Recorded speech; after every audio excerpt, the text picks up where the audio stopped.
Hello everyone, welcome to back my YouTube channel. আজি মই তোমালোকৰ মাজত লৈ আহিছো ক্লাছ 10 ৰ এটা very important topic সন্তুলিত ৰাসায়নিক সমীকৰণ। সো তোমালোকে জানানে সন্তুলিত ৰাসায়নিক সমীকৰণটো কি হয়? সো ৰাসায়নিক সমীকৰণসমূহ কিয় সন্তুলন কৰিব লাগে? সো আজি মই এই ভিডিঅ'ৰ মাধ্যমেৰে মই তোমালোকক গোটাই সন্তুলিত ৰাসায়নিক সমীকৰণ বিষয়ে কৈ দিম। সো সন্তুলিত ৰাসায়নিক সমীকৰণ মানেনো কি? যে মই ইয়াত লিখি থৈছো যে যিবোৰ ৰাসায়নিক সমীকৰণত বিক্ৰিয়ক পদাৰ্থৰ মৌলবোৰৰ মুঠ পৰমাণুৰ সংখ্যা আৰু বিক্ৰিয়াজাত পদাৰ্থবোৰৰ মুঠ পৰমাণুৰ সংখ্যাৰ সৈতে সমান হয় তেনেবোৰ ৰাসায়নিক সমীকৰণক সন্তুলিত ৰাসায়নিক সমীকৰণ বোলে। সো তোমালোকৰ মাইণ্ডত এটা ডাউট লাগি আছে যে তোমালোকৰ বিক্ৰিয়ক পদাৰ্থৰ মৌলবোৰৰ মুঠ পৰমাণুৰ সংখ্যা মানেনো কি আৰু বিক্ৰিয়াজাত পদাৰ্থৰ মুঠ পৰমাণুৰ সংখ্যা মানেনো কি? সো বিক্ৰিয়াজাত পদাৰ্থ আৰু বিক্ৰিয়ক পদাৰ্থ কাক কয়? সো তোমালোকে মই কৈ দি আছো। সো মই তোমালোকে ইয়াত সমীকৰণ এটা লিখি দিছো যে Na মানে সোডিয়াম প্লাস ক্লোৰিন। ওকে, ইয়াৰ পৰা ৰিঅ্যাকশন ঘটি বিক্ৰিয়া ঘটি এটা নতুন পদাৰ্থৰ সৃষ্টি হৈছে সোডিয়াম ক্লোৰাইড। ওকে, সো এইখিনি যিটি কয় এই ফালৰখিনি কি বুলি কয় বিক্ৰিয়ক পদাৰ্থ। এইখিনি কি কয় বিক্ৰিয়ক পদাৰ্থ বুলি কয়। সো এইখিনি কি কয় আমাৰ বিক্ৰিয়ক পদাৰ্থ কয় আৰু এটা কি হয় বিক্ৰিয়াজাত পদাৰ্থ। সো এই বিক্ৰিয়ক পদাৰ্থৰ মৌলবোৰৰ মুঠ পাৰমাণৱিক সংখ্যা আৰু বিক্ৰিয়াজাত পদাৰ্থৰ মুঠ পাৰমাণৱিক সংখ্যাৰ সমান থাকিব লাগিব। গম পাইছা যে ইয়াত ক্লোৰিন কেইটা Cl2, তাৰমানে ক্লোৰিন ইয়াত কিছে দুটা আছে আৰু ইয়াত কিছে এটা আছে। একো নাই, ক্লোৰিন তলত একো নাই মানে কি আছে এটা এক তলত লৈ কি আছে এটা এক আছে, তাৰমানে ক্লোৰিন এটা আছে। তাতে সোডিয়াম ইয়াত কি আছে তলত একো নাই মানে কি আছে ইয়াত এটা আছে আৰু ইয়াত সোডিয়াম কেইটা আছে ইয়াতো এটা আছে, তাৰমানে সোডিয়াম আৰু সোডিয়াম মিলি আছে। ক্লোৰিনে দুটা আছে আৰু ক্লোৰিন ইয়াত কিছে এটা আছে, তাৰমানে দুটা মিলি আছে জানো? নাই। তেনেহলে ইয়াত কিছে কম বেছি হৈ আছে, সেই দুটা কি কৰিব লাগিব একে কৰিব লাগিব। যেনেকুৱা মই তোমালোকে এটা উদাহৰণ দি আছো, এটা দগা পাল্লা ধৰি লোৱা, এটা দগা পাল্লা। ওকে, এইটো এটা আমাৰ কি দগা পাল্লা মানে যেটো আমাৰ তোমালোকে আলু বা সবজি কিনা সেই এনেকুৱা দগা পাল্লা। ইয়াত দিছো মই কি 1 কেজি এটা শিল দিছো আৰু ইয়াত দিছো আধা কেজি এটা শিল দিছো পাখৰ। ওকে, সো তোমালোকে কোৱা মোক কোনটোৰ ওজনটো বেছি হ'ব? এইটোৰ ওজনটো বেছি হ'ব না নাই? হ'ব, ওজনটো বেছি হ'ব। তেনেহলে দগা পাল্লাটো কি হ'ব? এইটো এনেকুৱা দগা পাল্লাটো এইটো এনেকৈ উঠি থাকিব, এইটো এনেকৈ কি থাকিব নামি থাকিব, এইটো এনেকৈ উঠি থাকিব না নাই? এইটো এনেকৈ উঠি থাকিব, এইটো এনেকৈ নামি থাকিব না নাই? থাকিব। সো ইয়াত কি আছে কম বেছি আছে, তেনেহলে এই দুটা সমান কৰিবলৈ কি কৰিব লাগিব? ইয়াতো 1 কেজি ইয়াতো 1 কেজি দিব লাগিব, তেতিয়াহে সমান হ'ব না নাই? হ'ব। গম পাইছা? এনেকুৱা কৈ আমাৰ এইটো কি হয় এই বিক্ৰিয়ক পদাৰ্থ আৰু বিক্ৰিয়াজাত পদাৰ্থৰ পৰমাণৱিক মৌলবিলাক যে পৰমাণুৰ সংখ্যা আছে সেই সংখ্যা দুটা আমাৰ সমান হ'ব লাগিব। সো মই ইয়াত লিখি দি আছো, এটা সিম্পলত কৈ দি আছো। ওকে, ইয়াত কি সোডিয়াম, আমি ইয়াত কি দেখিলো কি সোডিয়াম আৰু ক্লোৰিনৰ তলত দুই আছে, তেনেহলে ইয়াতে মই 2 দি দিলো ক্লোৰিন তলত। তেনেহলে মিলি আছে না নাই? মিলি আছে। ইয়াতে ক্লোৰিন দুটা ইয়াতে সোডিয়াম এটা মিলি আছে না নাই? এইটো হৈছে না নাই? তোমালোকে কোৱা, কমেন্ট কৰা জলদি। সো এইটো ফুল এনেকৈ যদি তোমালোকে কৰা হেতু তেনেহলে ইয়াত কি হ'ব তোমালোকে এনেকৈ কাটি যাব তোমাৰ নম্বৰ। সো এটা কেনেকৈ কৰিব লাগিব তোমালোকে এটা গুৰুত্ব দিব লাগিব যে মই তোমালোকক সিম্পল এটা ৰুলস শিকাই আছো, মানে ফৰ্মুলা শিকাই আছো। এনেকৈ এটা বনাই ল'বা। ওকে, এনেকৈ বনাই ল'ব লৈ এনেকৈ দাগ দি দিবা। দাগ দিলা, ইয়াত মৌলৰ নাম ইয়াত কি আছে মৌলৰ নাম আছে কি সোডিয়াম আছে, Na দিলো সোডিয়াম, আৰু ইয়াত কি আছে ক্লোৰিন আছে, ক্লোৰিন দিলো Cl। ওকে, সো বিক্ৰিয়ক পদাৰ্থ এইটো কি হয়? এইটো আমি কি বুলি কওঁ বিক্ৰিয়ক পদাৰ্থ, আৰু এইটো আমি জানো তো বিক্ৰিয়াজাত পদাৰ্থ বুলি কওঁ। সো বিক্ৰিয়ক পদাৰ্থ সোডিয়াম কেইটা আছে? এটা আছে। বিক্ৰিয়াজাত পদাৰ্থত সোডিয়াম কেইটা আছে? ইয়াতো এটা আছে না নাই? আছে। আৰু ক্লোৰিন বিক্ৰিয়ক পদাৰ্থত ক্লোৰিন কেইটা আছে? দুটা আছে, ইয়াত 2 দিলো। বিক্ৰিয়াজাত পদাৰ্থত ক্লোৰিন কেইটা আছে? ইয়াত ক্লোৰিন কেইটা আছে? এটা আছে না নাই? আছে। তেনেহলে ক্লোৰিন এটা দিলো। সো ইয়াত মিলি আছে জানো? মিলি আছে? মিলা নাই। ইয়াত আছে সোডিয়াম দুটা, এটা ইয়াতো এটা আছে, এটা সোডিয়াম মিলি আছে। ক্লোৰিনটো মিলি আছে? নাই।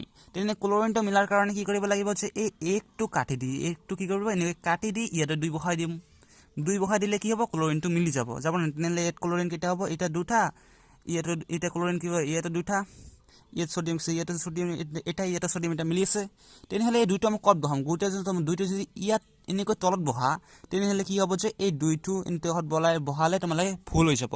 দুইটো কি কৰিব লাগিব সেই মৌলৰ যেটো সমীকৰণ ইয়াত লিখিছো সোডিয়াম ক্লোৰাইড ইয়াৰ আগফালে বহাব লাগিব। দুইটো এনেকৈ আগফালে বহাই দিম। ওকে, যেহেতু যেতিয়া আমি দুইটো আগফালে বহাই দিম ইয়াৰ আগফালে, তেতিয়া কি হ'ব এই দুইটো সোডিয়ামও পাব লগতে ক্লোৰিন পাব কি হ'ব এই দুইটো সোডিয়াম পাব আৰু লগতে ক্লোৰিন পাব সোডিয়াম নো এই দুইটো পাই কি হ'ব সোডিয়াম দুটা হৈ যাব তেনেহলে সোডিয়াম ইয়াত কিছে বিক্রিয়াজাত পদাৰ্থত দুটা হৈ গৈছে একটো কাটি আমি দুই বহাই দিলো দুটা হৈ গৈছে তে ক্লোৰিন কেইটা আছে ইয়াত ক্লোৰিন ইয়াত এটা আছিল তেমে ইয়াত দুই বহাৰ লগ লগ কি আছে দুটা হৈ গৈছে তেনেহলে ইয়াত ক্লোৰিন আমি কিছো একটো কাটি দি দিছো তেতিয়া আমি দেখিলো যে ক্লোৰিনটো মিলি আছে ক্লোৰিন মিলি আছে বিক্ৰিয়া পদাৰ্থত আৰু বিক্ৰিয়াজাত পদাৰ্থত মিলি আছে কিন্তু সোডিয়ামটো আগতে মিলা আছিল কিন্তু বৰ্তমান কি হৈছে যে ইয়াত এই দুটো বহাৰ লগে লগে এই সোডিয়ামৰো গণ্ডগোল এটা আহি গল কি এই সোডিয়ামটো বিক্ৰিয়াজাত পদাৰ্থ দুটা হৈ আছে এটা হৈ আছে তেনেহলে এতিয়া আমি কি কৰিম যে এই একটো আমি এনেকৈ কাটি দি ইয়াতে দুই বহাই দিলো দিম না নাই দিম কিন্তু এই দুইটো আমি ইয়াতে বহাই দিলো কিন্তু এই দুইটো বহাই দিয়া ইয়াৰ লগে লগে এই দুইটো আমি কত বহাম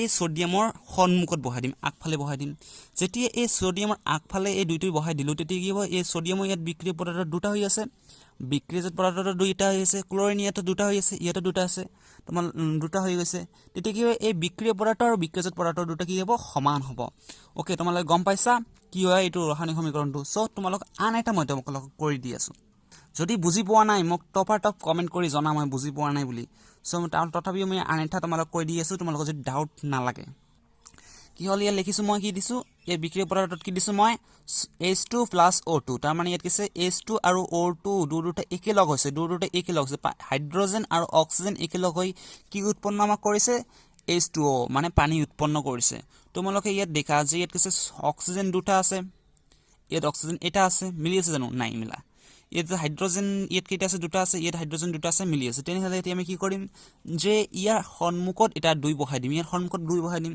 দিয়াৰ লগে লগে হ'ব এই দুইৰ লগত এই অক্সিজেনৰ ইয়াত পৰমাণু কেইটা আছে এটা আছে তেনেহলে 2 * 1 তাৰ মানে এই দুইৰ লগত এক পূৰণ হ'ব হৈ কি মান হ'ব 2 হ'ব তেনে ইয়াত কিছু অক্সিজেন দুটা হৈ গৈছে আৰু এই লগতে কি হ'ব এই দুইৰ লগত আমাৰ এই দুইটো আমাৰ হাইড্ৰোজেন থকা যে দুটা আছে দুটা হাইড্ৰোজেন আছে ইয়াত কি হ'ব যে 2 * 2 এই দুটা পূৰণ হ'ব পূৰণ হৈ কি মান হাইড্ৰোজেন 4টা হৈ যাব না নাই তেনে ইয়াত কি হ'ব হাইড্ৰোজেন 4টা হৈ গল তেনে হলে ইয়াত কি আছে অক্সিজেন দুটা হৈ আছে ইয়াত অক্সিজেন দুটা হৈ আছে ইয়াত হাইড্ৰোজেন 4টা আছে ইয়াত আছে হাইড্ৰোজেন দুটা হৈ আছে তেনে হলে এতিয়া আমি কি কৰিম যে এই হাইড্ৰোজেনৰ সন্মুখত এটা দুই বহাই দিম দুই বহাই দিয়াৰ লগে লগে ইয়াত কি হ'ব এই হাইড্ৰোজেনে এই দুই আৰু এই দুটো পূৰণ হৈ ইয়াত কি হ'ব এই দুই আৰু এই দুই পূৰণ হৈ কি হ'ব 4 হ'ব তাৰ মানে ইয়াত কি হ'ব হাইড্ৰোজেন 4টা হ'ব ইয়াতো হাইড্ৰোজেন 4টা আছে ইয়াতো হাইড্ৰোজেন 4টা হল ইয়াতো হাইড্ৰোজেন 4টা আছে তেনে কি হ'ব এই দুটা হাইড্ৰোজেন মিলি আছে না নাই আৰু ইয়াত আছে অক্সিজেন দুটা ইয়াতো অক্সিজেন দুটা হৈ গল আছে না নাই আছে তেনে ইয়াত অক্সিজেন মিলি আছে আৰু হাইড্ৰোজেন মিলি আছে এটো কি সন্তুলন কৰা আমাৰ হৈ গল